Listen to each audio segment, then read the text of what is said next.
Today I shall teach you about the BSc second year in organic chemistry. Today I shall teach about the oxidation and the reduction part 6. ठीक है, I am Mukhtar Ahmad Shaikh from Urmila Devi PG college Rasabaro Prayagraj. सुबह का नमस्कार छात्रों। जैसा कि आप जानते हैं कि मैं पिछली वाली क्लास में आपको ऑक्सीडेशन रिडक्शन का जो एप्लीकेशन था उसको हमने बताया था और उसमें हमने आपको यह बताया था कि किसी भी रासायनिक समीकरण को हम कैसे संतुलित करते हैं। हमने आपको यह बताया कि किसी भी रासायनिक समीकरण को संतुलित करने के लिए दो विधियां होती हैं, दो मेथड होते हैं। पहला मेथड उसका होता है ऑक्सीडेशन एंड रिडक्शन मेथड, यानी ऑक्सीडेशन नंबर मेथड होता है, और दूसरा जो होता है वह यह होता है कि आयनिक मेथड। तो दो मेथड के द्वारा हम किसी का भी क्या निकाल लेते हैं, मीन्स किसी भी केमिकल रिएक्शन को बैलेंस करते हैं। तो आपने पिछली वाली क्लास में ऑक्सीडेशन नंबर मेथड से एप्लीकेशन को देख चुके थे, ठीक है। लेकिन अब जो हम बताने वाले हैं वह यह बताने वाले हैं कि जब हम ऑक्सीडेशन नंबर मेथड से यह चीज़ को देखते हैं और फिर आयनिक मेथड से इसको कैसे देखेंगे, इसको देखने की ज़रूरत है आपको, ठीक है। तो ऑक्सीडेशन मेथड से हम कैसे देखेंगे इसको देखिएगा आप। देखिए मीन्स आयनिक मेथड से हम कैसे देखेंगे इसको देखिएगा। आयनिक मेथड में सबसे पहले हम करेंगे क्या, हमको यह देखना होगा कि हमारा जो कंपाउंड है, हमारा जो मीन्स केमिकल रिएक्शन है वह ऑलरेडी आयन में है कि नहीं है।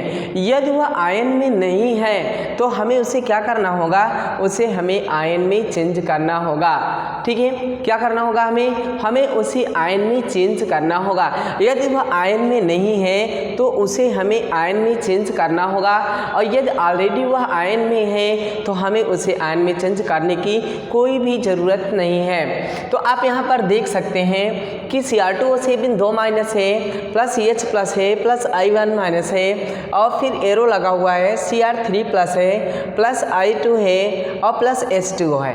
अब यहाँ पर हम देखेंगे कि पहले हम तो यह देख लेते हैं कि यह समीकरण, यह केमिकल इक्वेशन बैलेंस है कि नहीं है।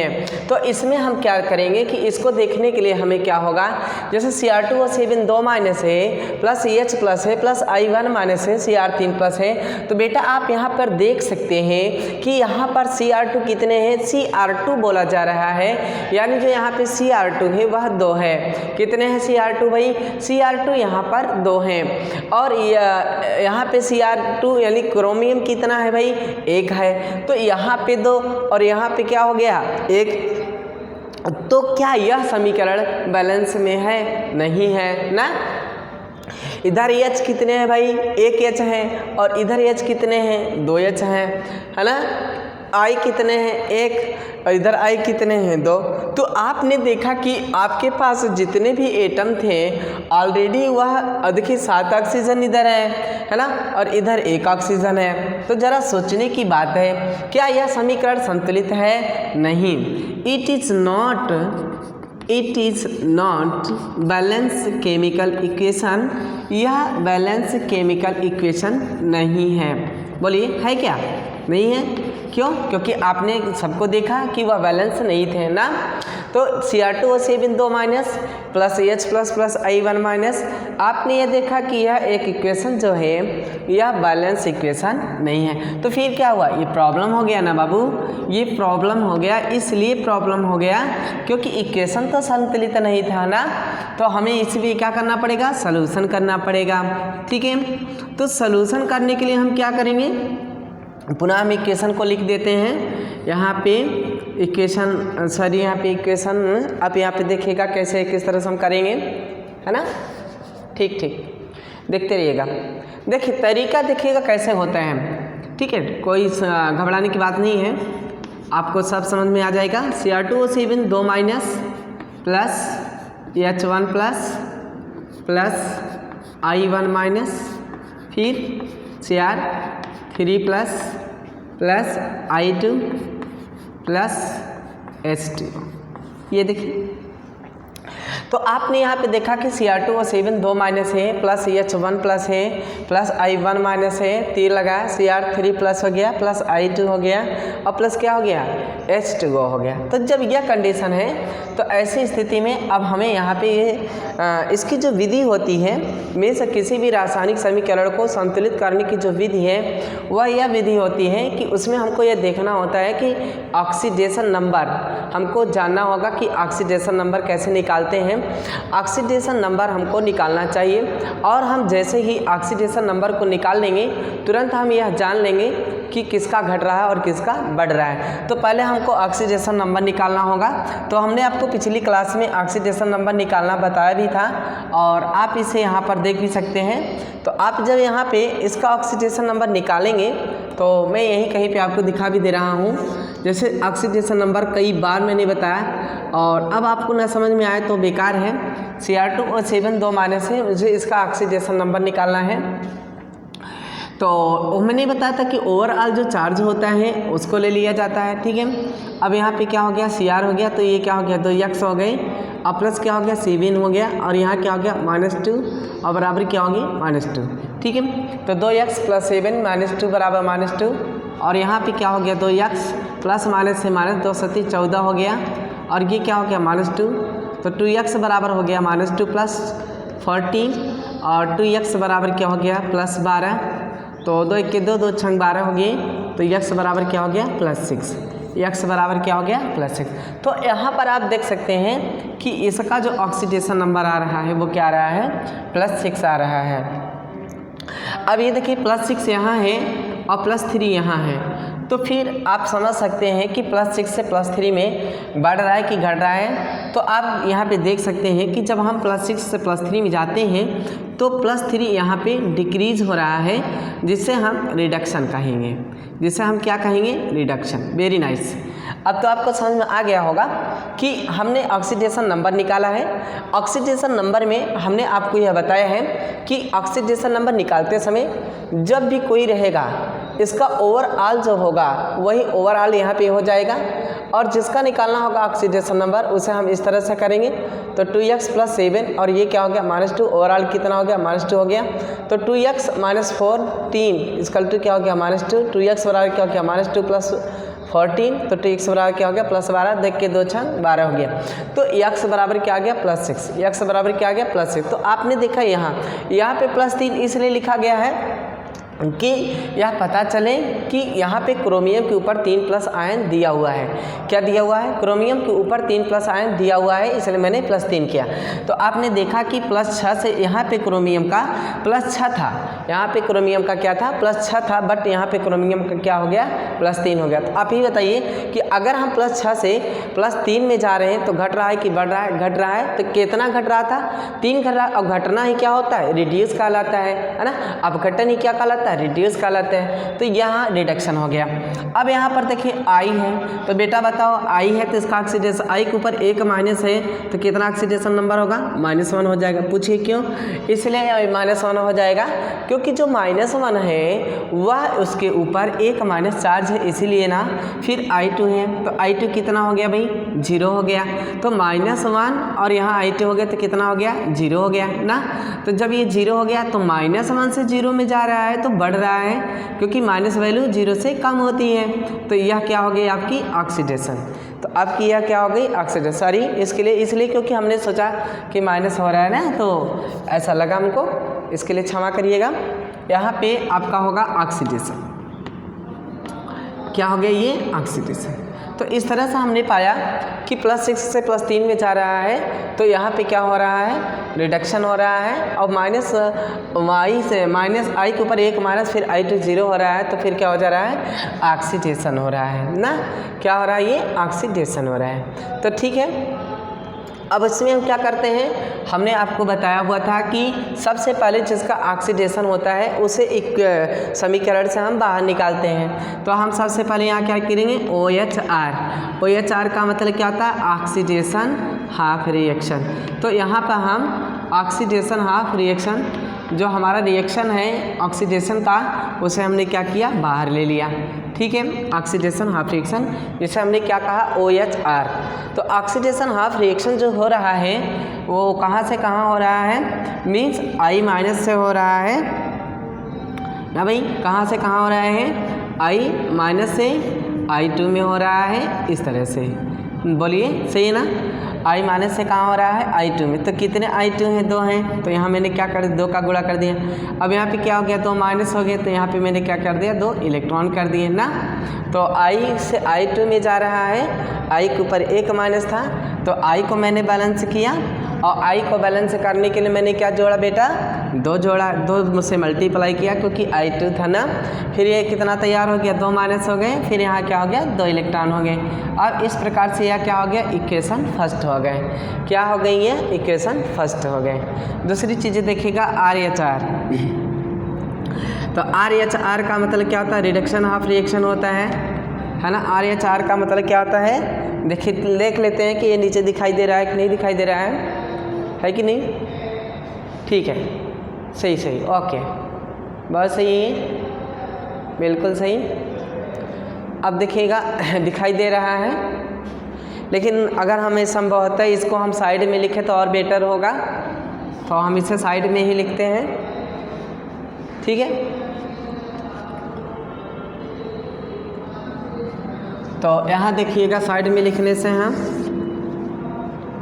अब यहाँ पे हम क्या करेंगे, RHR क्या करते हैं, RHR करते हैं, और RHR का मतलब होता है रिडक्शन हाफ रिएक्शन ना। RHR का मतलब क्या होता है, रिडक्शन हाफ रिएक्शन, ठीक है। RHR का मतलब क्या होता है, रिडक्शन हाफ रिएक्शन होता है।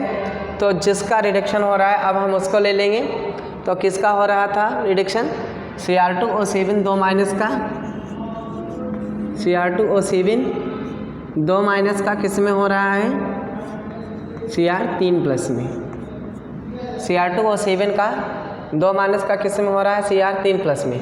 तो Cr कितने बाबू, Cr यहाँ पे 2 है, तो यहाँ पे Cr कितने हो गए, 2 हो गए। अब यहाँ पे हमें ऑक्सीजन है, तो ऑक्सीजन को बैलेंस करने के लिए हमने आपको बताया था क्या जोड़ा जाता है, ऑक्सीजन को बैलेंस करने के लिए वाटर मॉलिक्यूल जोड़े जाते हैं, जल जोड़े जाते हैं ना। तो हम यहाँ पे जल जोड़ेंगे उसके अपोजिट साइड में। तो यहाँ पे मैंने जल को जोड़ दिया ना, और जैसे ही मैंने जल को जोड़ दिया तो फिर कितने जल थे भाई, कितने ऑक्सीजन है यहाँ पे, 7। तो यहाँ पे मैंने क्या किया, 7। तो वाटर मॉलिक्यूल मैंने यहाँ पे जोड़ा है, तो 7 हो गया। अब जो वाटर मॉलिक्यूल है तो उसका हाइड्रोजन बैलेंस करना है ना, क्योंकि उसमें हाइड्रोजन भी क्या है, प्रेजेंट है। तो फिर जब हाइड्रोजन को बैलेंस करना है, तो हाइड्रोजन को बैलेंस करने के लिए हम क्या करेंगे, हाइड्रोजन को बैलेंस करने के लिए हमको यह देखना होगा कि जो हमारा रासायनिक समीकरण है वह किस मीडियम में है। तो हमने पाया कि यह जो मेरा रासायनिक समीकरण है, ये जो मेरा रासायनिक समीकरण है वह एसिडिक मीडियम में है। कैसे मीडियम में था भाई, एसिडिक मीडियम में ना। तो एसिडिक मीडियम में था, तो इसलिए मुझे इस रासायनिक समीकरण को क्या करना है, एसिडिक मीडियम में ले लेना है। तो इस एसिडिक मीडियम में बता रहा है, तो इसलिए हम यहाँ पे वाटर को जोड़ने के लिए, वाटर के हाइड्रोजन को बैलेंस करने के लिए H+ जोड़ देंगे ना भाई। तो H+ जोड़ देंगे। अब कितने H हमारे पास है, 7 दूनी 14 H हैं, तो इसलिए मैंने यहाँ पे क्या लिख दिया, 14 लिख दिया। तो यहाँ पे आपको क्या हुआ, 14 H+ आ गया।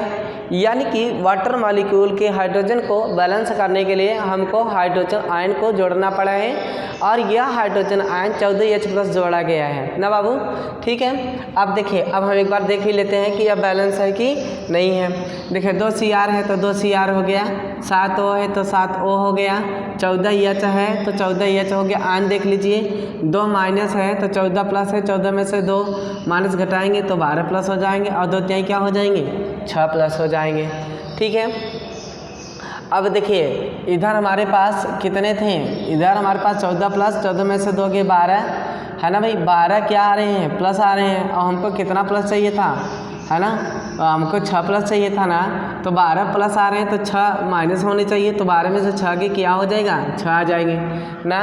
तो इसलिए मैंने 6 इलेक्ट्रॉन को क्या कर दिया, ऐड कर दिया, ठीक है। तो 6 इलेक्ट्रॉन को ऐड कर दिया, संतुलित हो गया। अब इसे हम यहाँ पे इक्वेशन नंबर फर्स्ट हमने माना था ना इसको, और इसको हम क्या मान लेते हैं, इसको हम इक्वेशन नंबर सेकेंड मान लेते हैं ना बाबू, सही हो गया।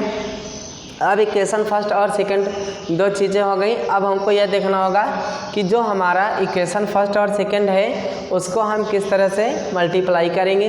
तो इसमें होता क्या है कि जिसका घट रहा था, जिसका एक्सेप्ट इलेक्ट्रॉन हो रहा है ना, वो यानी कि रिडक्शन ऑफ रिएक्शन के इलेक्ट्रॉन को ऑक्सीडेशन ऑफ रिएक्शन में गुणा कर देते हैं, और ऑक्सीडेशन ऑफ रिएक्शन के जो इलेक्ट्रॉन रिमूव हो रहे हैं उसका गुणा हम RH में कर देते हैं। तो यहाँ पर हम लिखते हैं from the equation first and second, क्या करते हैं हम, from the equation first and second. तो इक्वेशन फर्स्ट और सेकेंड से जब हम इसको लेते हैं तब हम क्या करते हैं, ठीक है, फर्स्ट और सेकेंड को जैसे ही हम लेंगे तो ये मेरा जो फर्स्ट है उसका गुणा इसमें हम कर देंगे। तो इस तरह से यहाँ पे 14H प्लस हो गया, प्लस क्या हो गया Cr2O7, 2 माइनस होंगे, प्लस 6 इलेक्ट्रॉन हो गया। और फिर यहाँ पे ये आपका फर्स्ट रिएक्शन नहीं है, ये आपका सेकेंड वाला है, फर्स्ट को लिखना होगा, ठीक है। तो यहाँ पर आप देखिएगा कि जैसे 2I माइनस है, ठीक है, 2I माइनस हो गया, और इसे मैंने किस में चेंज किया, I2 में, और प्लस क्या किया, 2 इलेक्ट्रॉन किया इस तरह से। और फिर उसके बाद यहाँ पे क्या हो गया कि यहाँ पर आपका मीन्स 6 इलेक्ट्रॉन रिसीव हो रहा था। चलिए फिलहाल लिख देते हैं ताकि अभी आपको सामने जब लिख देंगे तब आप क्लियर हो जाएंगे। और फिर इसके बाद 14H प्लस हो गया, plus Cr2O7, 2 minus, plus 6 electron हो गए। और फिर आगे जा कर के आपका 2Cr3 प्लस हो गया, प्लस 7H2O हो गया इस तरह से, और ये हो गया। तो अब देखिए यहाँ 2 इलेक्ट्रॉन रिमूव हो रहा था, उसका गुणा कहाँ कर देंगे, यहाँ 6 इलेक्ट्रॉन एक्सेप्ट हो रहा था, उसका गुणा कहाँ कर देंगे, यहाँ, ठीक है। तो आपने देखा किस तरह से मैंने गुणा किया, इस तरह से गुणा कर देते हैं ना। अब गुणा करने के बाद हम क्या करेंगे, उसको फिर आगे लिखेंगे। जब आप इसे आगे लिखेंगे बाबूजी तो 6 दूनी 12, क्या हो गया 12, बोलिए 12I माइनस हो गया, बराबर क्या हो गया 6I2 हो गए, और 6 दूनी 12 इलेक्ट्रॉन हो गया। इसे क्या कहा गया, इक्वेशन फर्स्ट। 6 दूनी 12I माइनस हो गया, इक्वल क्या हो गया 6I2 हो गया, प्लस 6 दूनी 12 इलेक्ट्रॉन हो गया। अब इधर देखिए 14 दूना 28, 28H प्लस आ गया, प्लस क्या आ गया Cr2, अरे सॉरी 2 करिएगा, 2 Cr2O7, 2 माइनस हो गए, और 2 छंग क्या हो गया 12 इलेक्ट्रॉन हो गया। फिर क्या हो गया 2 दूनी 4 Cr3 प्लस, और 2 सत्ते 14H2O हो गया ना। ये आपका इक्वेशन क्या हो गया सेकेंड। तो इस तरह से आपने इक्वेशन फर्स्ट और सेकेंड को देखा। अब इसमें क्या होता है कि 12 इलेक्ट्रॉन क्या हो निकल रहा है, और 12 इलेक्ट्रॉन क्या हो रहा है एक्सेप्ट हो रहा है, और मैं इसके क्या कर दिया कैंसिल, क्योंकि सेम वैल्यू थी, और सेम वैल्यू जब अपोजिट डायरेक्शन में होते हैं तो उसे हम क्या कर देते हैं, काट देते हैं ना। अब इसके बाद हम क्या करेंगे, इसको राइट करेंगे। तो यहाँ पे हो गया 12I minus, plus 28H plus, plus 2Cr2O7, 2 minus, ठीक है। फिर आगे 6I2 plus 4Cr3 plus, plus 14H2O, ये हो गया आपका। अब समीकरण को देखते हैं हम लोग, संतुलित है कि नहीं है। 12I हो गया, 6 दूनी 12I हो गए, 28H हो गया, 14 दूना 28H हो गए, 2 दूनी 4Cr हो गए, 7O हो गया, और आपके यहाँ 7 और 2 का गुणा हुआ है तो क्या हो गया 14O हो गया। तो आप देख सकते हैं 14 हो गया, 14 दूना 28H है, आप यहाँ 28H देख सकते हैं। तो हमारे हिसाब से अब यह संतुलित है, बट आयन भी देख लिया जाए तो आयन देखिए 28 प्लस है, और यहाँ पे 12 माइनस है, यहाँ पे 4 माइनस, 2 दूनी 4 माइनस, तो 12 और 4 क्या हो जाएंगे 16, और 28 में से 16 आप जब घटाएंगे तो आपको कितना बचेगा 12 बचेगा। और यहाँ पे क्या हो गया 4 3 12, तो इस तरीके से इधर भी 12 प्लस आ रहे हैं और इधर भी क्या आ रहा है 12 प्लस, इसलिए यह क्या होगा it is an balance equation, it is an balance equation. तो यह इक्वेशन कैसा है, बैलेंस इक्वेशन है ना। तो आपने देखा कि किस तरह से इक्वेशन को बैलेंस किया जाता है। सबसे पहले क्या करते हैं, आप देखेंगे कि जो दिया गया समीकरण है वह समीकरण संतुलित है कि नहीं है। आपको यह देखना होगा कि जो दिया गया समीकरण है वह समीकरण संतुलित है कि नहीं है। यदि वह समीकरण संतुलित नहीं है तो हमको संतुलित करना पड़ेगा, और यदि समीकरण क्या है संतुलित है तो उसे हम संतुलित नहीं कर सकते हैं। सही कह रहे हैं ना। तो आपको यही देखना होगा कि आपको दो चीज़ें ज़रूर देखनी होती हैं। पहली तो यह चीज़ देखनी होती है कि जो आपको समीकरण दिया हुआ था ऑलरेडी वह आयन में है कि नहीं है। अगर वह आयन में नहीं है तो ऑलरेडी उसे आपको आयन में चेंज करना होगा। ठीक है। दूसरी बात यह है कि आपको यह देखिए कि जो दिया गया समीकरण है कहीं संतुलित तो दे करके नहीं दिया है। यदि वह संतुलित करके दिया हुआ है तो आपको फिर समीकरण संतुलन करने की कोई आवश्यकता ही नहीं है। तीसरी पॉइंट यह है कि आप उसके ऑक्सीडेशन नंबर को ज़रूर देखेंगे। जब आप उसके ऑक्सीडेशन नंबर और रिडक्शन नंबर को देखेंगे तो आप रिडक्शन ऑक्सीडेशन को देखेंगे तो उससे सारे आप यह जान लेंगे कि किसका ऑक्सीडेशन हो रहा है और किसका वहाँ पे रिडक्शन हो रहा है। तो ऑक्सीडेशन जब आप देखते हैं तो आपको वहाँ पे यह लगेगा कि यदि इसमें ऑक्सीडेशन हो रहा है तो कहाँ से कहाँ जा रहा है, कितना बढ़ रहा है और कितना घट रहा है, ये आपको चेक करना होता है। तो ऑक्सीडेशन नंबर के सहारे हम लोग करते क्या है कि यह पता लगा लेते हैं किसका ऑक्सीडेशन और किसका रिडक्शन हो रहा है। ऐसा इसलिए किया जाता है ताकि हम ऑक्सीडेशन हाफ रिएक्शन को बाहर निकाल सकें, और जैसे ही ऑक्सीडेशन हाफ रिएक्शन को बाहर निकालेंगे तुरंत हम उसको संतुलित करना शुरू कर देंगे। ठीक है।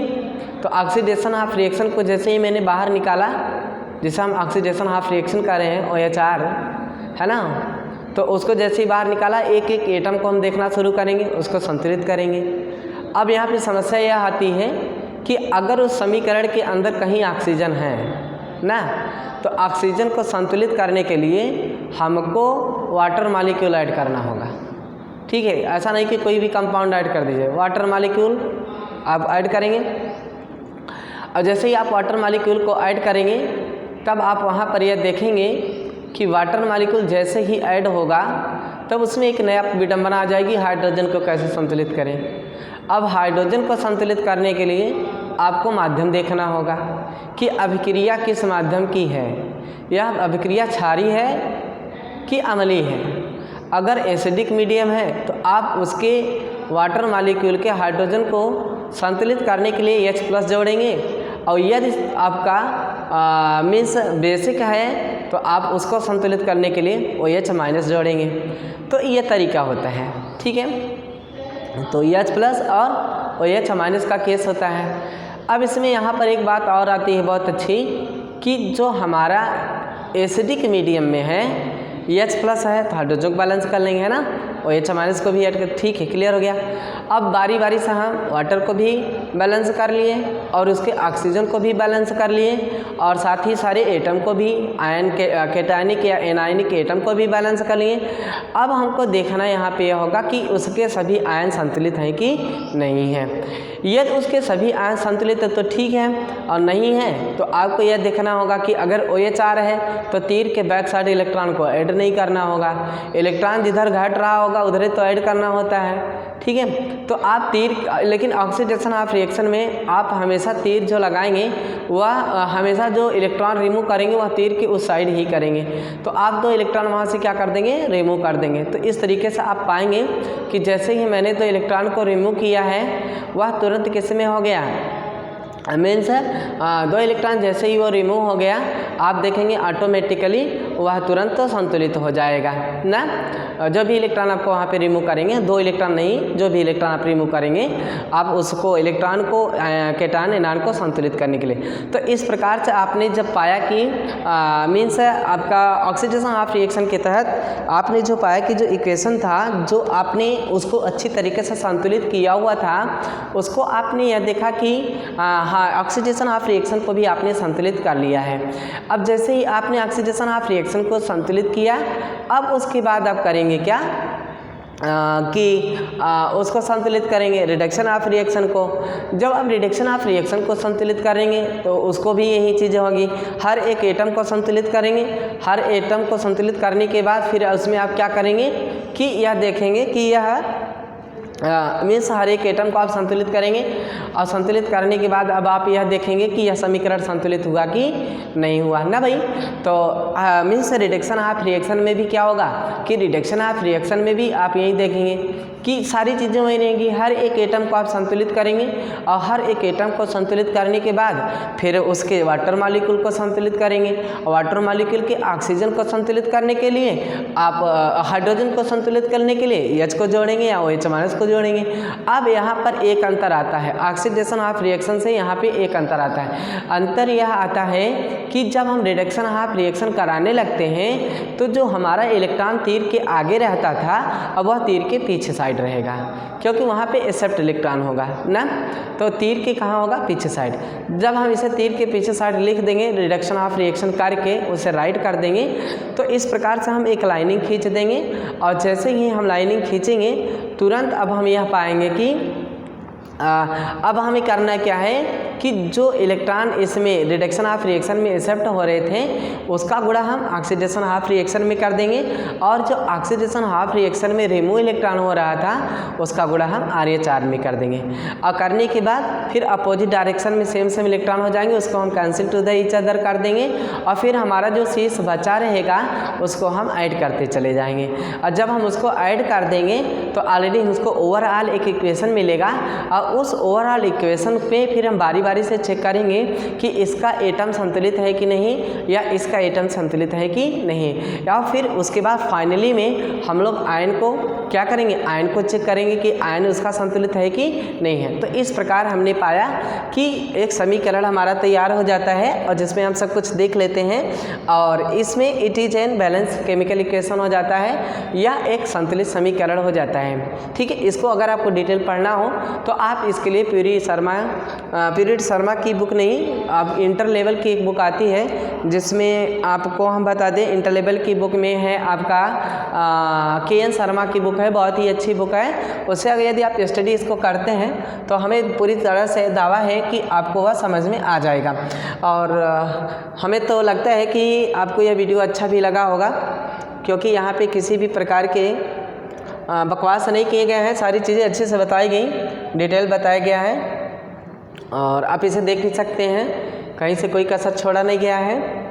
तो ठीक है, यदि वीडियो आपको अच्छा लगा तो इसके लिए धन्यवाद, बट यह धन्यवाद हम तब जानेंगे जब आप हमें वीडियो को चैनल को लाइक से करेंगे और सब्सक्राइब करेंगे। तो ठीक है, वीडियो अच्छा लगे तो लाइक करना ना भूलिएगा। ठीक है, तो ठीक ओके। तो आपने देखा सारे प्रोसेस को किस तरह से हम लोग करते हैं, कैसे ये करते हैं, कैसे वो वाला करते हैं। इक्वेशन को संतुलित करना ना भूलिएगा, समीकरण को संतुलित करना सीख लीजिएगा, क्योंकि यह बहुत ही इम्पोर्टेंट होता है। और समीकरण को संतुलित करना आपको तभी आएगा जब आप अच्छी तरीके से किसी चीज़ को पढ़ेंगे, मीन्स ऑक्सीडेशन नंबर को अच्छी तरह से निकालेंगे, तभी आपको आ सकता है, वरना आपको ऑक्सीडेशन नंबर मेथड से समीकरण को संतुलित करना नहीं आएगा। ठीक है, तो ओके, और बस इतना ही हमारे हिसाब से। अगले वाली क्लास में हम फिर आपको एक आध दो इक्वेशन और बताते हैं, ताकि आपकी पूरी तरह से क्लियर हो जाए। थोड़ा बेसिक मीडियम वाला लेते हैं कि बेसिक मीडियम वालों को कैसे हम संतुलित करते हैं। ठीक है, एसिडिक मीडियम में तो मैंने आपको ये बताया, बेसिक मीडियम ले लेते हैं और बेसिक मीडियम में हम कैसे संतुलित करते हैं इसको बताएंगे आपको। तो मिलते हैं आपको फिर अगली वीडियो में, और ठीक है, मिलते हैं आपको अगली वीडियो में। बस आज के लिए इतना ही। हमें उम्मीद है कि आपको यह वीडियो पसंद आया होगा। यदि मेरा यह वीडियो आपको पसंद आया है तो हमारे वीडियो को लाइक्स करना ना भूलें, चैनल को सब्सक्राइब करना ना भूलें और साथ ही अपने दोस्तों में से शेयर करना ना भूलें। बस वीडियो को देखने के लिए धन्यवाद। Okay, thanks. जय हिंद, जय भारत।